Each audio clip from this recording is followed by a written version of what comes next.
9. Nós vamos continuar a partir daí do capítulo 9 de Isaías. É engraçado porque, não é engraçado, né? Desculpa a palavra, força do hábito, mas o texto com que nós encerramos ontem, e aliás, sexta-feira passada, e eu iria iniciar, fala justamente que das trevas se lhes resplandeceu a luz. Galileia dos gentios, que habitava em trevas, mas que era para elas aguardarem, para eles aguardarem que em um determinado momento a luz resplandeceria sobre eles, a luz do mundo, a luz que alumia todos os homens, resplandeceu na Galileia dos gentios, e nós temos visto ainda quase 2000 anos depois, essa mesma luz resplandecer em nossas vidas, como aqui a pastora ministrou. Amém? Deixa a sua Bíblia aberta comigo aí no capítulo de número 9 de Isaías. Eu só quero fazer uma... amém, aleluia. Eu acho fantástica a natureza, né? O estrondo. A Bíblia diz que a voz de Deus é como o som de muitas águas. Eu não sei se você já esteve perto de uma torrente de água. É um barulho semelhante a isso aí. Diz que a voz de Deus é semelhante ao som de muitas águas. Então você pega isso que a gente acabou de ouvir e multiplica por 1000, você vai ter uma percepção um pouco da voz de Deus. Não é à toa que quando os hebreus estavam no Monte Sinai, nas planícies de Moabe, aliás, no Monte Sinai, no deserto do Egito, e quando Deus fala do monte, o povo treme, o povo cai por terra, o povo fica aterrorizado, e eles falam para Moisés: fala tu conosco, mas não fale Deus, para que nós não venhamos a perecer. Por conta de ouvir a voz de Deus, eles não suportaram ouvir, eles foram tomados por terror. Esse foi o sentimento. Agora você imagina como que foi esse sentimento, ao ponto de eles pedirem para Moisés intermediar a conversa, e não Deus falar diretamente com eles. É algo espetacular. Bom, nós paramos na aula passada, só rapidinho retomar. Nós estamos estudando a divisão dos reinos. Tem o reino do norte, tem o reino do sul. O reino do norte nós já estudamos progressivamente, exaustivamente. Nós estamos agora no reino do sul. O contexto é o contexto do rei Acás e Ezequias, e o profeta de atuação nesse contexto aqui, contemporâneo a Acás e Ezequias, é Isaías e Miqueias. Miqueias nós já estudamos o livro inteiro. Aliás, nós citamos o livro de Miqueias, e agora nós estamos trabalhando no livro de Isaías, que é contemporâneo de Miqueias, no contexto do rei Acás e do rei Ezequias. Então nós falamos desde o capítulo 1, abordando como que é o contexto cotidiano do povo de Jerusalém, porque Isaías é do reino de Judá, do reino do sul. Ele assiste o reino do norte tomar um caminho de distanciamento de Deus. Ele assiste o reino do norte ser invadido por nações. Ele assiste o reino do norte fazer alianças políticas. Ele assiste o reino do norte experimentar uma sucessão constante de reis, alguns que reinaram apenas um ano e meio, outros 6 meses, porque eram reis que eram mortos pelos seus próprios generais para que pudesse assumir o trono. Ele manda uma carta de advertência para o reino do norte, falando para que eles pudessem se converter, para que Deus não punisse eles com a disciplina. No entanto, eles não dão ouvido, e ele assiste a Assíria vir no reino do norte e levar no ano 734 alguns homens, algum povo, um número expressivo de pessoas do reino do norte, para o cativeiro além da Assíria, na região da Babilônia, região da Mesopotâmia. É dentro desse contexto que Isaías está, e é onde nós estamos. Nós falamos desde o capítulo 1 até o capítulo 7, qual foi o projeto de Isaías, explicando a relação de Deus com esse povo e a relação do povo com Deus. E nós encerramos na última aula o capítulo de número 9. Por quê? Porque o contexto, eu vou só passar slide só um minutinho para a gente chegar lá. Então vamos lá. Então, onde nós estamos? Nós estamos aqui estudando Reino do Sul, Jerusalém, certo? O contexto que nós vamos entrar, inclusive, vamos continuar abordando, é quando o rei Rezim, rei da Síria, que está um pouco ao norte da nação do Reino do Norte, Israel, faz uma aliança com o rei Peca, que é o rei do Reino do Norte, Israel, com a capital em Samaria, para que eles pudessem descer, olha a seta aqui, descer para conquistar Jerusalém e suas cidades, porque Acás, que é o rei de Jerusalém, ele estava fazendo uma aliança com a Assíria. E a Síria, se a gente olhar no mapa, ela vai estar nessa região aqui, que é a Mesopotâmia, né? Continuando esse lado aqui, nós vimos na aula passada, eu trouxe o vídeo, a minha amiga Elô perdeu, que ela não veio, né? Quem mandou faltar? Tô brincando. Nós passamos na aula passada um vídeo e eu expliquei todo o contexto, eu fui narrando as planícies centrais, mostrei foto, panorama, foi muito bacana o encerramento da aula passada. Só que Deus envia Isaías para falar com o rei Acás aqui de Jerusalém, para falar para ele justamente, só dá uma, ver como já dá para gravar normal, tranquilo a iluminação? Beleza, então fica melhor assim até. Para falar justamente para Acás, que é o seguinte, olha, os dois que estão vindo de cima, isso está no capítulo número 7, os dois reis, que ele chama de dois tições, né? Esses dois que estão vindo aí, que se acham muito para tirar você do reino, não se preocupe com eles, porque deles cuido eu. É Deus falando com Acás. Não precisa fazer aliança, não procure ajuda, se acredite em mim, se converta a mim, confie em mim. No entanto, Acás, ele fecha com a Assíria, porque ele pediu ajuda para a Assíria contra esses dois reinos. E era tudo que a Assíria esperava. Era tudo que a Assíria esperava. Uma oportunidade para poder vir e dominar a região. O rei que está governando a Assíria nesse período é o rei Sargão. Tiglat-Pileser havia falecido, e Sargão, que era um general, ele assume o reino da Assíria e continua o processo expansionista, imperialista do seu antecessor, que era Tiglat-Pileser III. E aí a Assíria vem, invade a região, certo? E leva as pessoas para o cativeiro. Então tem um mapa ali. Então aqui está a cidade de Jerusalém, aqui está a capital Samaria, e aqui está a capital Damasco, onde é Síria. Esse povo que está aqui, olha a setinha, saiu daqui e foram contornando o rio Eufrates e foram levados para além do Tigre, a Assíria, essa região onde era a região do povo Medo ao norte e o povo persa ao sul. Esse povo Medo e persa vai se unificar posteriormente, que a gente vai falar muito deles, com Ciro, que vai ser o libertador do povo judeu. É dessa região aqui do mapa central da Ásia. Bom, não foi todo mundo levado cativo. Um grande número foi levado cativo pela Síria. Um outro grupo ficou, um remanescente de Israel ficou, que Samaria ainda não havia caído totalmente nas mãos da Síria. Sargão chegou até os portões de Samaria, conquistou a cidade, subjugou o rei, levou como cativo, tornou-se uma província da Assíria. No entanto, não houve ainda a total destruição da cidade.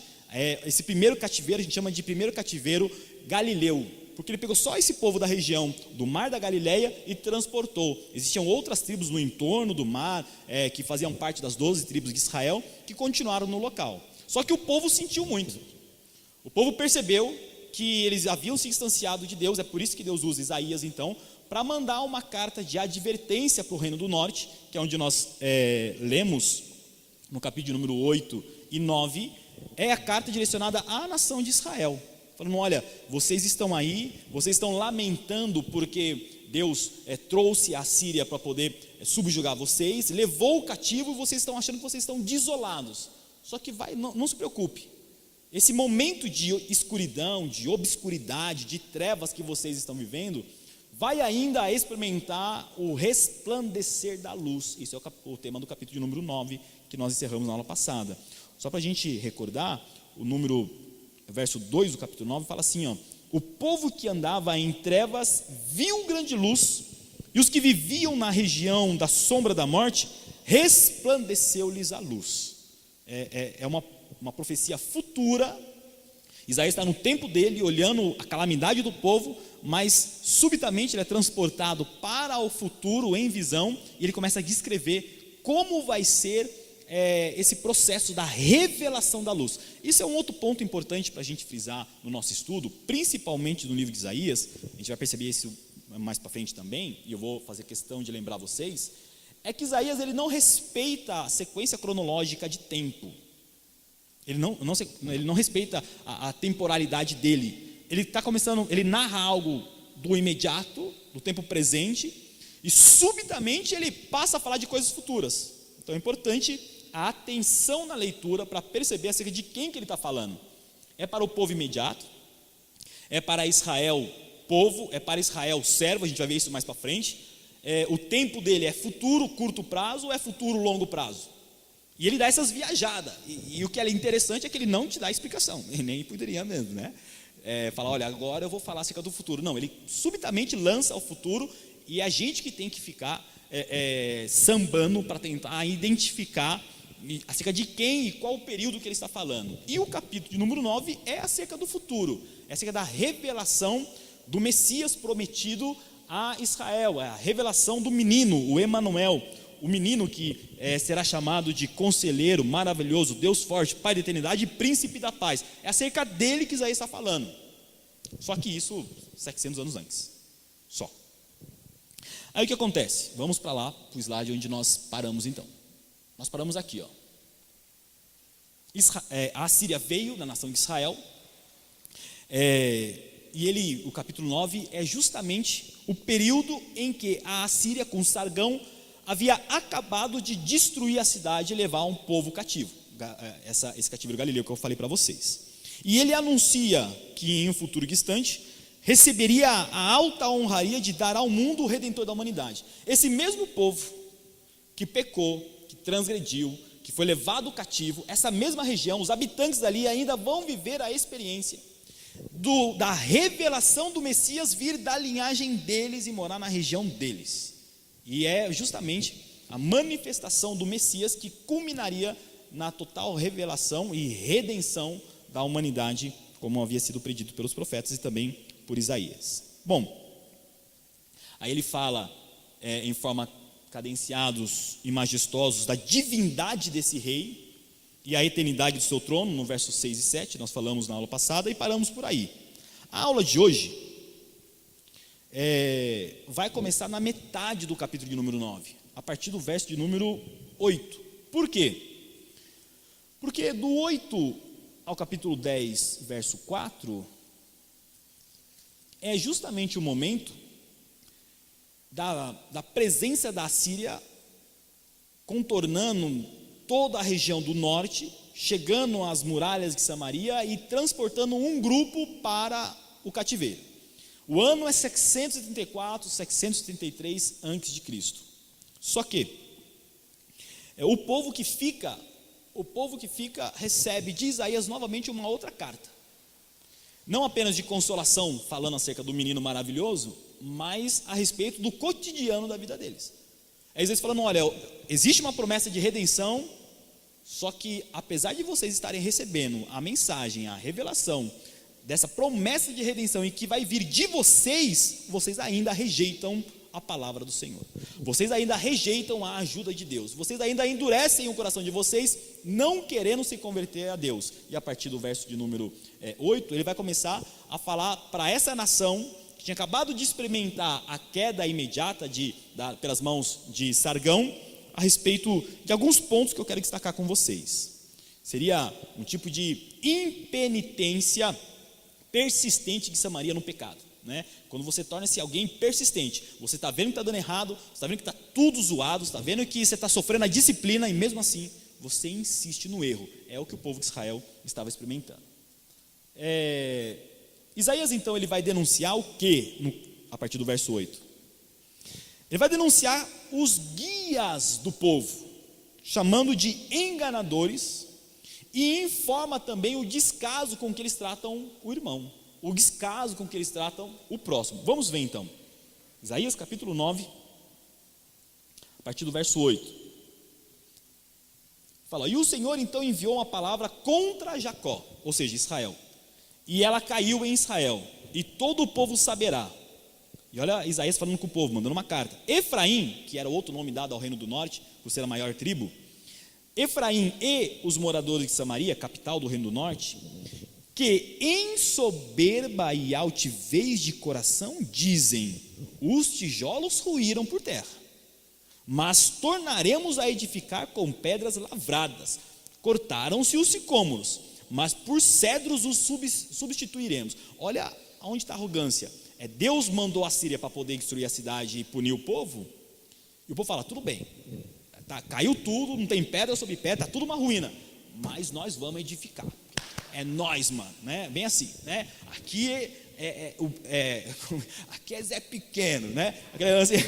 Aqui é homem bravo, aqui é nós vamos fazer. E cortaram o sicô, não tem problema, a gente planta cedro, madeira nobre, madeira de construção, é uma altivez, e isso é percebido por Deus, e Deus manda a carta. Meu, vocês são loucos, onde vocês estão com a cabeça?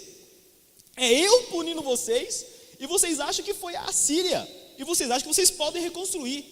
É tanta altivez que na sequência Deus fala, quer saber, então vem Síria, e destrói tudo, e leva agora todo mundo para o cativeiro, para justamente mostrar para eles a altivez do coração deles. Vamos continuar. Aí ele fala o seguinte, verso 11, portanto o quê? Por conta da altivez dos homens, que nós acabamos de ler, é uma palavra de consequencialista, portanto, o Senhor suscita contra ele, contra quem? Contra Israel, os adversários de Rezim, e instiga os inimigos. Olha o verso 12, do oriente vêm os sírios, do ocidente os filisteus, e devoram Israel a boca escancarada.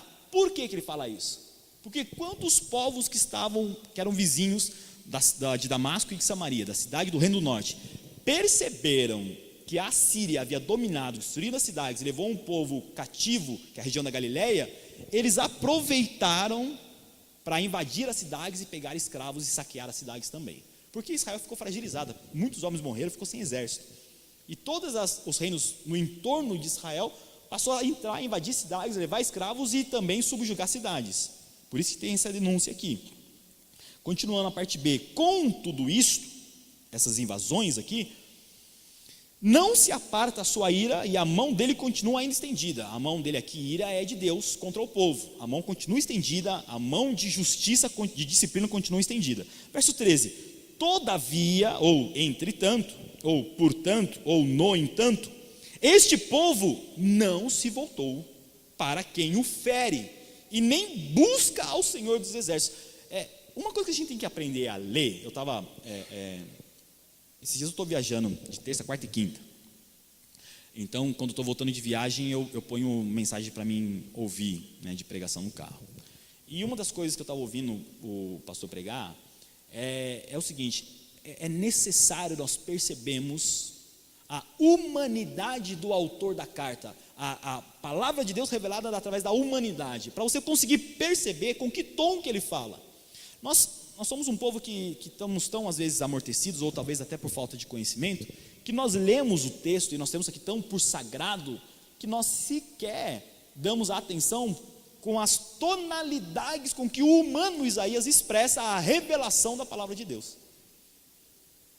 Porque tem sentimento aqui, tem emoção na carta, não só do profeta que chora por ver uma nação sofrendo, mas a emoção do Deus que usa o profeta.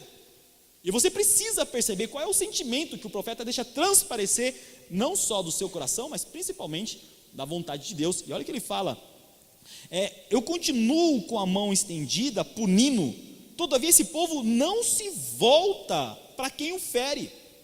Se é Deus que está punindo, a quem eles deveriam pedir perdão? A Deus. No entanto, eles continuam errando e fazendo alianças políticas com povos, tentando encontrar uma forma de interferir na presença da Síria na região.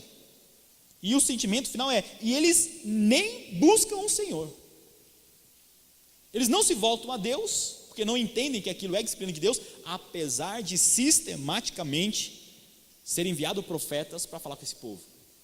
Eles estão de chapéu atolado, não é à toa que em outros textos vai falar que Deus endureceu o coração, petrificou o coração deles. E lá em Jeremias, o profeta vai falar: Deus quer dar para vocês um coração de carne, porque vocês estão com o coração petrificado, a palavra está batendo e está caindo porque não penetra, e Deus então vai mudar o coração de vocês. Agora, se vocês não quiserem, Deus então vai chamar um povo que não era povo, e vai fazer desse povo que não era povo, povo escolhido, e vocês vão ficar de fora da revelação. É o que ele vai falar lá em Jeremias. Continuando, verso 14: pelo que o Senhor então corta de Israel a cabeça e a cauda, a palma e o junco no mesmo dia. Aí você fala, meu, o que tem a ver cabeça com cauda, palmo e junco? O profeta não deixa você na mão, ele explica na sequência, quem é a cabeça e quem é a cauda. Verso 15, o ancião, o homem de respeito é a cabeça, o profeta que ensina a mentira é a cauda, porque os guias deste povo são enganadores, e os que por eles são dirigidos são devorados. Aqui é uma denúncia para a liderança da nação de Israel. Quando fala aqui de ancião, homem de respeito, o homem de respeito, está falando que ele é homem justo. É que pela idade, ele assume uma posição de importância no reino. Numa cultura onde os patriarcas, os mais velhos, eram colocados como líderes de família, líderes de vila. Era um sistema patriarcal. Tinha-se rei, tinha toda uma administração, burocrata no estado, mas os líderes, chamados de príncipes, ainda estavam aqui, que eram líderes de província.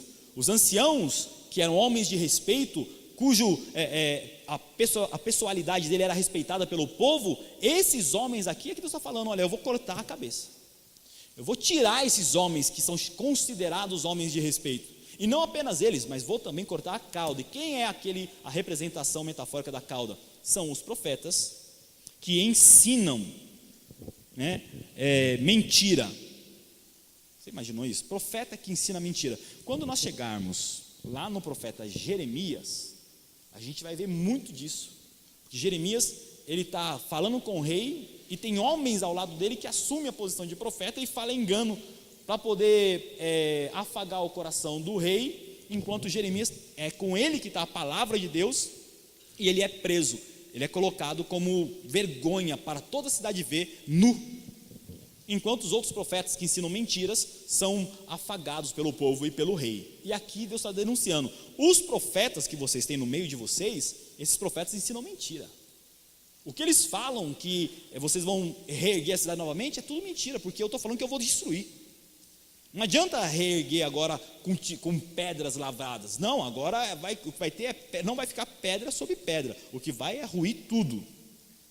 E não para por aí. Ele fala que os guias do povo são enganadores. Aqueles que têm a responsabilidade de orientar, aqueles que têm a responsabilidade de ensinar, de mostrar o caminho, de pontuar o erro e de convidar ao arrependimento, esses, Isaías fala que é enganador. Eles não ensinam conforme a verdade. E os que por eles são dirigidos são devorados. Verso 17. Pelo que o Senhor então não se regozija, olha com quem? Com os jovens deles. Nem os jovens passam, não passou batido mulher, não passou batido homem velho, ancião, líder, rei, não é os jovens que vai passar batido também. E olha aqui, ó, o Senhor não se regozija com os jovens dele, e não se compadece dos seus órfãos e das suas viúvas, porque todos eles são ímpios e malfazejos. A palavra ímpio, né, quem são os ímpios? Ímpio é quem não pratica piedade. Toda vez que tem a palavra i na frente de uma dessas palavras aqui, i significa não, e pio vem de piedade. Então ímpio, lembra essa palavra, Marcelão? Marcelo, você lembra da palavra ímpio lá na Fundação Casa? Esse dia um adolescente estava, o Marcelo estava pregando, um adolescente virou para ele e falou assim, não, porque o ímpio e tal. Aí eu, vocês por ti, só senhor. Aí o Marcelo falou, você pode falar, filho? Ô senhor, o que é ímpio? Ímpio? Ímpio. Ímpio é, ô Ju, fala aí o que é ímpio. O Ju explica muito bem, ele vai falar para você o que é ímpio, porque saiu legal, meu. Vai explicar para você muito bem o que é ímpio. Eu falei, ímpio é quem não pratica piedade. Piedade é caridade, é assistência ao próximo, né, Marcelão? Tá vendo? É bom ter o pastor aqui do lado, tal, não sei o quê. Vamos voltar aqui. Então ele continuou e foi embora. Né? Então, ímpio é quem não pratica piedade. Ele está falando que esses aqui, jovens, órfãos, viúvas, são pessoas ímpias. São pessoas que praticam o malfazejos, que vêm de fazer o mal. Pessoas que não praticam a caridade e pessoas que praticam o mal. E continua falando, e toda boca profere doidices. É aquele lance que você ouvir coisas que fala, meu, é o que a gente fala hoje do que está sendo pregado nas igrejas do Brasil. De onde que esse cara tirou isso? Esse cara é doido para falar isso. Aonde que ele tirou essas afirmações? E a mais, afirmando que Deus está chancelando o que ele está falando. que Deus está selando o que ele está falando, né? Porque eu sou profeta de Deus, eu falei, né? Porque está escrito na Bíblia que Deus não faz nada sem antes revelar os seus profetas. Aí você vai ler o contexto, que nós já passamos disso. Você vai ler o contexto, não tem nada a ver. Era outra realidade, mas eles arrogam para si serem profetas, e o que eles falarem Deus está chancelando, não é? E a Bíblia está falando, esses caras aí são mentirosos, enganadores, são usurpadores da palavra e autoridade. Verso de número 19: por causa da ira do Senhor dos exércitos, a terra está abrasada. Olha como ele vai falar, e o povo é pasto de fogo. Por que é abrasada e pasto de fogo? Ele vai explicar na sequência essa metáfora. Ninguém poupa seu irmão. Ninguém poupa seu irmão. Ninguém tem um pouco de consideração. Por isso que fala que eles são ímpios, porque não praticam a piedade ao próximo, ajuda ao próximo, assistência ao próximo. Ninguém perdoa o seu irmão. O que eles fazem? Verso 20: abocanham à direita e ainda têm fome, devora à esquerda e não se fartam. Cada um come a carne do seu próximo. Aqui não está falando de uma refeição antropofágica. Não está falando de canibalismo aqui. A gente lê e pensa que é canibalismo, os caras estão praticando canibalismo. Não é.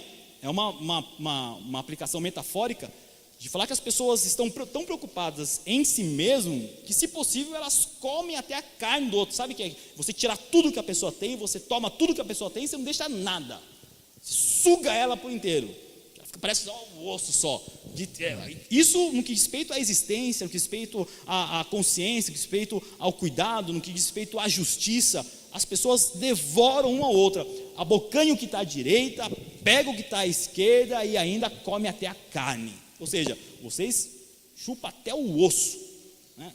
Não gosta de comer frango, que arranca até o osso, capaz de comer o osso, né? Tipo, professor Juliano assim, morde e vai tudo, até o tutano, abre o osso para comer o tutano que está dentro, aquela carninha vermelha dentro, né? De tamanha é a maldade de vocês. Aí ele fala aí, o conflito entre os irmãos deles mesmos. Ele vai citar algumas tribos aqui, verso 21. Manassés, que era uma tribo, ataca Efraim. Efraim ataca Manassés, e ambos juntos atacam Judá. Com tudo isso, não se aparta sua ira, e a mão dele continua estendida. Ou seja, é um atacando o outro, é um querendo despojar o outro, é um querendo saquear o outro, e vocês sequer se perguntam, quem somos? Somos o povo de Deus. Somos irmãos. Por que estamos nos degladiando, nos matando, guerreando, atacando um ao outro? E vocês só querem se preocupar com vocês mesmos. Aí ele, na primeira parte do capítulo 10, fala, ai, um outro ai aí, ai dos que decretam leis injustas, dos que escrevem leis de opressão. Está falando aqui de um grupo, junto com o rei, que ficava escrevendo decreto para validar a usurpação do próximo, né? Eles, estão falando que a gente está metido com a Odebrecht, então vamos fazer uma lei para poder validar a nossa ação, né? É só corrupção aqui, é só parceria política errada, e para poder chancelar os erros, eles criavam leis que validavam esses erros deles. As leis são injustas, e vocês escrevem leis de opressão, e quem sempre se ferra é o pobre, é o povo, que sai oprimido, que sai saqueado, que sai roubado e fica sem nada, desde aquela época. Verso 2, escrevem leis de opressão para negarem justiça aos pobres. Vocês negam justiça aos pobres para arrebatarem o direito aos aflitos do meu povo, a fim de despojarem as viúvas e roubarem os órfãos. É engraçado que lá em cima ele falou que até os órfãos e as viúvas eram pessoas ímpias. E quem são aqui? Esses são os justos, esses são os remanescentes, esses são aqueles que permaneceram fiel no meio dessa podridão. E em razão da podridão política, moral, religiosa, eles sofrem, porque votam leis para poder tomar até o que eles têm. No caso aqui eram terras, propriedade, porque de acordo com a lei dos hebreus, dado lá por Moisés, a terra era uma propriedade da família perpétua. E em razão de endividamento, os outros, o Estado ou os príncipes, pegavam a terra por dívida até ia trabalhar naquela terra, produzir naquela terra, até que se pagasse a dívida. Só que em razão dele ter possuído a terra, ele cobrava por juros, e quem estava trabalhando para pagar a dívida acabava de uma certa forma não conseguindo pagar a dívida, porque passava a trabalhar para pagar os juros. É tipo a dívida externa do Brasil. Nós estamos desde de 1600 com uma dívida externa com a Inglaterra e com um monte de países, a gente não conseguiu quitar ainda, porque é juros em cima de juros, e a gente vai pagando juros e a dívida vai só aumentando, vai correndo, e nesse povo, eles não conseguiam ter a terra novamente por posse, porque era para ter o ano sabático, era para ter a devolução da terra. No entanto, eles negavam a devolução da terra, criavam leis para autorizar eles usurparem a terra, tomarem o despojo. A única coisa que uma família possuía como direito, uma vez que o marido da casa morria, a viúva, o que ela tinha era a terra. E se o marido morresse endividado, não é como no nosso caso hoje, que a dívida é amortizada também, né? Ou ela é dada como finalizada, né? Acabou, está quitado. Não, lá, quando o marido morria endividado, aqueles que eram os credores vinham e tomavam a propriedade, e o órfão, a viúva, ficava sem terra, ficava à mercê do favor dos outros, e elas clamavam a Deus, e Deus está aqui, deixando claro que ele ouvia o clamor delas, porque ele fala: olha, vocês estão criando leis para chancelar a usurpação da terra do próximo, do órfão e da viúva. Verso 3: mas que farei vós outros no dia do castigo e na calamidade que vem de longe? Agora ele vai começar a falar que vai chegar um tempo em que esse povo que hoje acabou de ser saqueado pela Assíria e continua no erro e no engano, oprimindo o próximo, oprimindo o pobre e o órfão, ele pergunta: olha, o que vai ser de vocês quando a calamidade chegar e aquela que vem de longe? E longe aqui é a Síria, que vai vir de novo da Mesopotâmia para essa região, 10 anos depois. O que vai ser de vocês quando novamente eu trazer a disciplina? Não vai sobrar nada. Aí ele encerra falando o seguinte, verso 4: nada mais vos resta saber, senão dobrar-vos entre os prisioneiros e cair entre os mortos. Contudo, não se aparta a sua ira e a mão dele continua ainda estendida. Aqui é falando, olha, vai cair os mortos, vão se dobrar como escravos, no entanto Deus não vai tirar a mão da disciplina, e a sua ira continua estendida contra vocês. E ele já fala que eles vão ser levados cativo. Já é um prenúncio aqui do cativeiro final do Reino do Norte. Aí, mas não para por aí. Aí o que acontece? Vamos continuar. Do capítulo 9 ao 8, ao verso 10 e 4 que nós acabamos de ler, contém o relato das calamidades que Deus enviaria sobre as 10 tribos, ou enviara, calamidades que não foram respeitadas, calamidades que não foram reconhecidas como presença de Deus e continuaram errando. Aí o que acontece na sequência? Essas calamidades foram invasão estrangeira, anarquia e cativeiro eminente, que é o que a gente acabou de finalizar. Só que Isaías agora passa a falar acerca da Assíria, o povo que está sendo usado por Deus para punir o Reino do Norte. Ele vai dirigir uma palavra agora para a Assíria, como um instrumento de juízo divino. O que aconteceu com a Assíria? Vamos para o texto para a gente ver. A partir do capítulo 10, verso 5, a mensagem agora é para aquele que está recebendo de Deus a autorização para punir o povo. Só que essa nação chamada Assíria, com o rei aqui na época que era Sargão, ele se acha que tudo o que está acontecendo acontece em razão da força dele. Ele se acha altivo, poderoso. Ele fala que é justamente em razão de quem ele é que as coisas estão acontecendo. E Deus vai usar Isaías para dar um recadinho para a Síria. Já que você acha então que você é o bonzão, então vamos ver o que Isaías vai falar para esse povo aqui. A partir do verso 5 já começa assim, ó: ai da Assíria, cetro da minha ira. O que é o cetro? O cetro era aquilo que ficava na mão do rei, certo? Simbolizava autoridade. E quando o rei, a gente vê isso muito no livro de Esther, né? Para quem quiser entrar na presença do rei, o rei tem que estender o cetro para autorizar. Se o rei não estender o cetro, quer dizer que o rei não autorizou você a entrar, então você é morto. O cetro era justamente a evidência da misericórdia ou da aceitação do rei, ou o cetro de disciplina, por você ter feito alguma coisa errada. É o que o rei Artaxerxes, ou Assuero em hebraico, faz com Vasti, que era a primeira rainha. Ela entra na presença dele ele chama ela para poder entrar na presença dele, ela não entra, desobedece, então ele mostra o cetro da disciplina, deserdando ela, aliás, do posto de rainha, e se casa de novo com uma outra chamada Esther, do povo judeu. Então o cetro é o cetro de ira. Ele está falando, ai da Assíria, cetro da minha ira. A Síria é o cetro de Deus, que Deus está usando para poder disciplinar o povo. Só que o que ele fala? A vara em sua mão é o instrumento do meu furor. Verso 6: envio-a contra uma nação ímpia e contra o povo da minha indignação, e lhe dou ordens para que dele roube a presa, ele tome o despojo e ponha para ser pisado aos pés como a lama de ruas. É Deus falando, o que a Síria está fazendo com vocês é eu que estou dando ordem. Só que olha a sequência, verso 7: ela porém, ela quem? A Síria, assim não pensa. Ela não pensa que é eu que estou usando ela. O seu coração não entende assim. Antes ela intenta consigo mesma destruir e desarraigar não poucas nações. Porque diz, não são meus príncipes todos eles reis? Ou seja, a Síria havia dominado o mundo. Quase todas as nações praticamente tinham caído aos pés da Síria.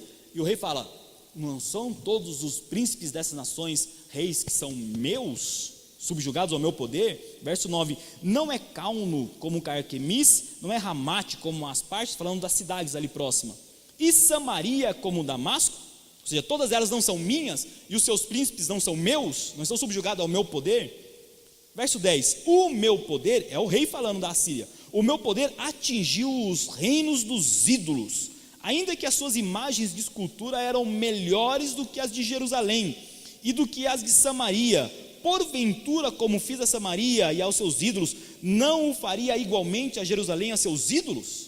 Aqui eu quero fazer uma ponto e vírgula, porque esse texto aqui, ele aconteceu, olha lá o slide, depois da queda de Samaria, que nós acabamos de ver, certo?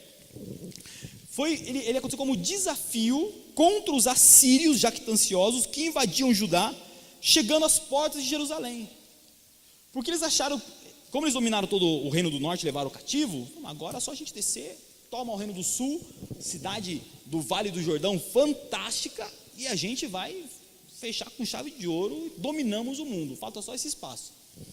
E Sargão vem para dominar tudo, e começa a conquistar as cidades que são citadas aqui, são cidades que estão ao norte de Jerusalém. Só que ele fala o seguinte, olha, tudo isso acontece pelo meu poder. Aí continuando lá o texto, por isso que ele fala, ó, como fiz a Samaria, levando cativo Samaria, eu também não posso fazer com Jerusalém, que está se aproximando da cidade de Jerusalém. Verso de número 12, por isso, é Isaías falando agora, acontecerá que, havendo o Senhor acabado toda a sua obra no Monte Sião e em Jerusalém, então castigará a arrogância do coração do rei da Assíria e a desmedida altivez dos seus olhos. A Síria é o cetro da minha ira. Eu estou autorizando ela a entrar no reino do norte, devastar, levar cativo, e estou deixando ela chegar até os portões de Jerusalém. Só que ela está se achando demais, ela está a mais, esse rei aí está forgado. Só que quando eu terminar de finalizar o meu propósito, quando eu finalizar o meu propósito com o reino do norte e com Jerusalém, eu vou voltar minha atenção agora contra a Síria, e ela vai ver o que é então o poder de Deus. É o que Deus que Isaías está falando aqui para o rei da Síria. Verso 13: porquanto o rei disse, com o poder da minha mão fiz isso, e com a minha sabedoria, porque eu sou inteligente, removi os limites dos povos, roubei os seus tesouros, e como valente abati o que se assentavam em tronos, meti a mão nas riquezas dos povos como a um ninho, e como se ajuntam os ovos abandonados, assim eu ajuntei em toda a terra, e não houve quem movesse a asa, ou abrisse a boca, ou piasse. Aí Deus está falando, você é o cara mesmo, hein? Você fez tudo isso? Foi você que fez tudo isso, sozinho? Como você está falando aqui, por conta da sua inteligência? Você fez tudo isso e ajuntou riqueza por conta do poder da sua mão? Ah, sem vergonha, você vai ver que eu terminar de de acertar as contas com o meu povo, você vai ver o que eu vou fazer com você. Olha o que ele fala, verso 15, porque o verso, lá no verso, número 5, ele fala, a Assíria é o cetro da minha ira, então é Deus dando a Síria. Mas olha o que ele fala, o 15, para a Síria, porventura, gloriar-se-á um machado contra o que corta com ele? Ou presumirá a serra contra o que a maneja? Ou seja, você só fez o que fez porque eu autorizei. Foi eu que não deixei ninguém te resistir. Agora você está falando que tudo isso foi por sua culpa, foi pelo seu poder, pela sua inteligência, foi só por você. Por acaso, pode o machado fazer alguma coisa contra aquele que o maneja? O martelo faz alguma coisa? Não, sem alguém pegar, ele perde a sua utilidade. A utilidade do martelo é pregar, mas se não tiver quem o pegue para manejar, é inútil o martelo. Se não tiver alguém para manejar o machado, é inútil o machado. Se não tiver ninguém para manejar a serra, é inútil a serra. Do que serve a serra? Nada. Precisa que alguém o pegue, alguém o maneje, alguém faça uso da sua finalidade. E aqui a Síria é que assume essa finalidade. E ela achava que tudo que estava acontecendo era por ela mesma. E Deus está falando, olha, existe alguém por trás controlando a serra. Existe alguém por trás manejando o machado e o martelo. Por isso que ele fala, porventura gloriar-se-á o machado. Verso 16, para a gente finalizar essa parte. Pelo que o Senhor dos exércitos, enviará a tísica contra os seus homens, todos gordos, e debaixo da sua glória acenderá uma queima como a queima do fogo. Verso 20, e acontecerá naquele dia que os restantes de Israel, então, e os da casa de Jacó, que se tiverem salvado, nunca mais se estribarão naquele que os feriu, mas com efeito se estribarão no Senhor. Os restantes se converterão a Deus forte, sim, o restante de Jacó. Quando Deus acertar as contas com a Síria, e naquele dia, essa palavra naquele dia se repete quase 36 vezes, ou um pouco mais de 36 vezes ao longo do livro de Isaías, e esse naquele dia é o dia da revelação. É quando aqueles que verem o Messias, o servo, eles vão se converter ao Senhor, um remanescente. E ele começa, quero falar com vocês agora a partir do verso de número 26. É contra a Síria ainda. Porque o Senhor dos exércitos suscitará contra ela um flagelo, como a matança de Midian junto à penha de Oreb, lá com aquela cena de Gideão, né, e os midianitas. A sua vara está sobre o mar, e ela a levantará como fez no Egito. Acontecerá naquele dia que o peso será tirado do teu ombro, e o seu jugo do teu pescoço, jugo que será despedaçado por causa da gordura.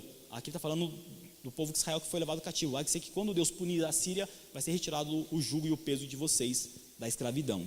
A Síria, aí todas as cidades que ele lista aí são cidades do norte de Jerusalém. A Síria vem a Aiate, passa por Migon e em Miquimás, larga sua bagagem, passa o desfiladeiro, aloja-se em Geba, já Ramá treme, Gibeá de Saul foge, ergue com estrídulo a voz, ó filha de Galim, ouve, ó Laís, o pobre Anatote, Madmena se dispersa, os moradores de Gebim fogem para salvar-se. Nesse mesmo dia a Assíria parará em Nob, agitará o punho ao monte da filha de Sião, o outeiro de Jerusalém. É uma profecia falando acerca do rei Senaqueribe da Assíria, quando ele conquistar todas as cidades do norte e vai sitiar Jerusalém, mandando o seu general, um homem chamado Rabsaqué. A gente vai ver isso lá no capítulo 36, 37, 38 de Isaías, o mesmo texto lá de 2 Crônicas. A gente está falando antes do que queria acontecer. Aí, para encerrar, o verso 33, mas eis que o Senhor dos exércitos cortará os ramos com violência, as árvores do alto porte serão derribados, as altivas serão abatidas, cortará com um ferro as brenhas da floresta, e o Líbano cairá pela mão de um poderoso. Está falando da Síria. Eles vão cair na mão de um poderoso. Quem que vai ser o poderoso que vai derrubar a Síria? É quando a Babilônia levanta, subjuga a Síria e domina o mundo, uma nação que era antes província assíria, e vai por fim na Síria, e a Síria vai sumir do mapa também. Então, Isaías denuncia a presunção do rei da Síria em subjugar os povos. E não para por aí, para a gente poder finalizar a aula de hoje. Ele fala que os judeus então não devem temer o rei da Síria, porque vai chegar um tempo em que Deus vai punir. Eles estão marchando contra Jerusalém, mas Deus vai destruir eles de maneira sobrenatural. Essa maneira sobrenatural a gente vai ver lá no capítulo 36, quando Deus é que liberta o povo de Judá das mãos da Assíria, sem com que haja guerra, conflito entre homens e espadas. Aí, capítulo 11 e 12 são uma ampliação do capítulo 2, 4, 7 e 9, mas eu não sei se dá tempo a gente abordar. Oi? Não leu 11? Deixa quieto? Deixa para a próxima aula? Ou a gente dá para aproveitar os 10 minutos? O que vocês acham? A gente não para por aí. Tem um estandarte aí também, pastorzão. Vamos embora? Vocês me toleram mais 10 minutinhos? Vamos lá? Bom, olha o slide. Isaías, depois de predizer a ruína do exército assírio, que nós acabamos de narrar, ele agora, que era o momento imediato dele, próximo que ia acontecer na sequência, ele volta os olhos agora para um futuro muito distante e começa a descrever um mundo sem guerras, governado por um rei justo, da descendência de Davi. É isso que eu falei para vocês se atentarem, que na narrativa ele dá um salto do momento presente para algo futuro, e ele não te explica. Como eu falei, que na Bíblia ninguém tem nenhuma preocupação em te dar explicação. A gente que fica querendo explicar, mas por que disso? Como acontece isso? A Bíblia ela vai narrando, e você vai entendendo como tem que entender, quebrando a cabeça para conseguir encaixar esse quebra-cabeça aqui. E quando você encaixa e entende, você fala, nossa, é muito bacana. E qual é? Capítulo 11, verso 1. Já que naquele dia, quando você se converter ao Senhor, do tronco de Jessé sairá um rebento, e das suas raízes um renovo. Lembra da palavra renovo que nós falamos já? Um renovo. Lá é descrito apenas esse renovo, mas aqui é o rebento e a raiz. Da raiz um renovo. Primeiro, o que seria esse rebento? Quem será esse rebento? Que ele fala aqui do tronco de Jessé. Quando ele fala do tronco de Jessé, ele está chamando a linhagem do rei Davi, filho de Jessé, o filho caçula de Jessé, que havia sido escolhido por Deus para ser rei em Israel, e não apenas ser rei em Israel, mas ele caiu tanto na graça de Deus, que Deus falou, olha, eu vou perpetuar o teu trono à eternidade. Eu te amei tanto ao ponto de que da tua linhagem vai vir um Salvador, o rei perpétuo, o rei eterno, vai vir da tua linhagem.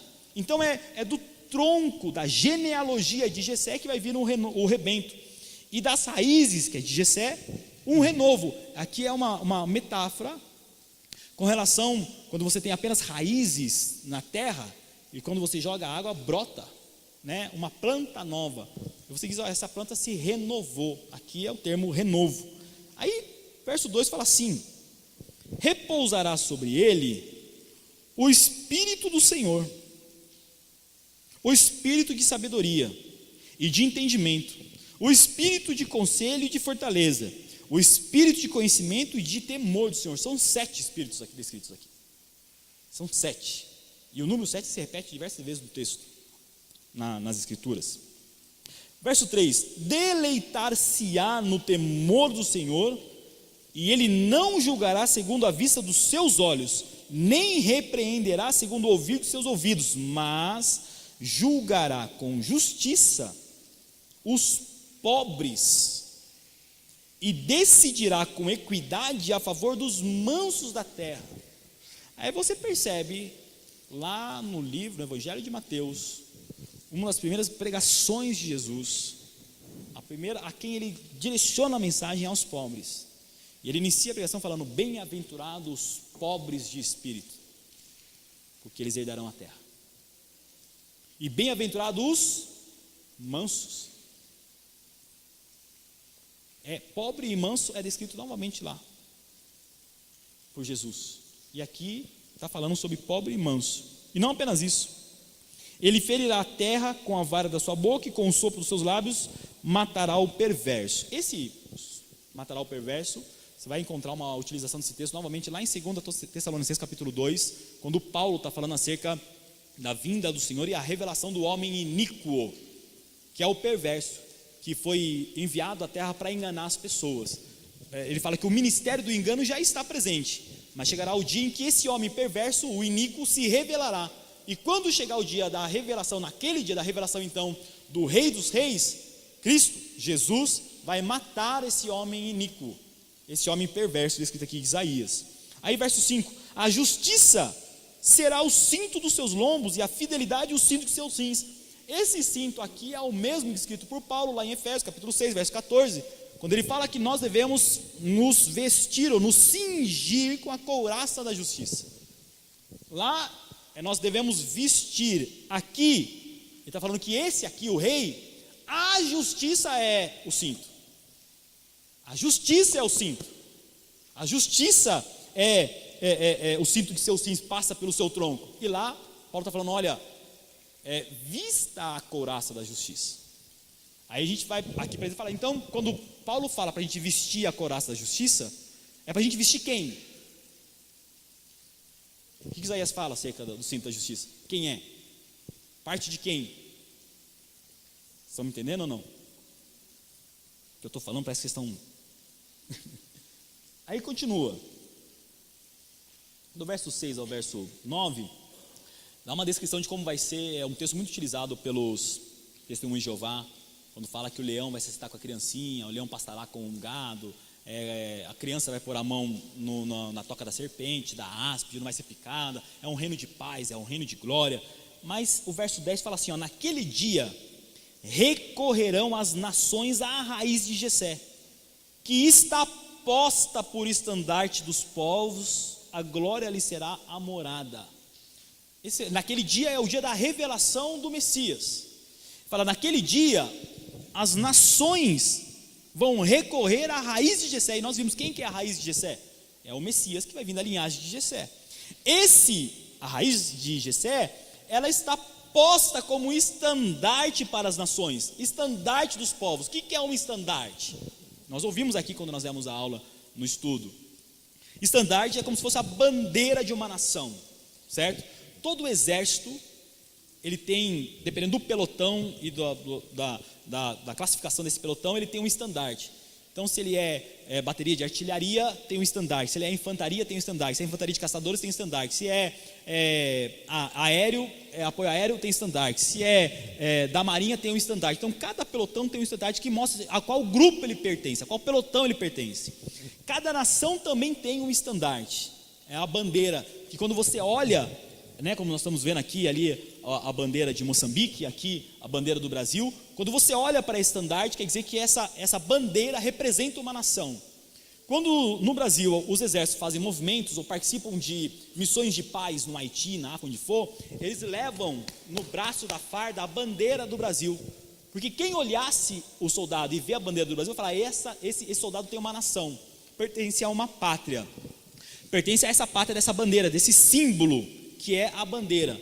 E o texto aqui está falando que o rebento de Jessé, ele é posto como estandarte, aonde os povos recorrerão a ele.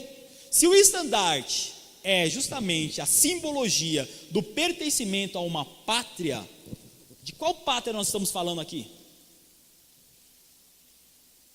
De qual reino nós estamos falando aqui? Porque aqui o rebento de Jessé, ele é rei, ele vai reinar com justiça. E ele mesmo é posto como estandarte, e não apenas posto como estandarte. Vamos continuar lendo e eu vou parar por aqui hoje, que hoje já foi da hora. Verso 11, naquele dia, de novo, a palavra naquele dia aí de novo, o Senhor tornará a estender a mão para resgatar o restante do seu povo, que for deixado da Síria, do Egito, de Patros, da Etiópia, de Elão, de Sinar, de Ramate e das terras de além do mar. Esse povo vai ser resgatado, os remanescentes. Verso de número 12.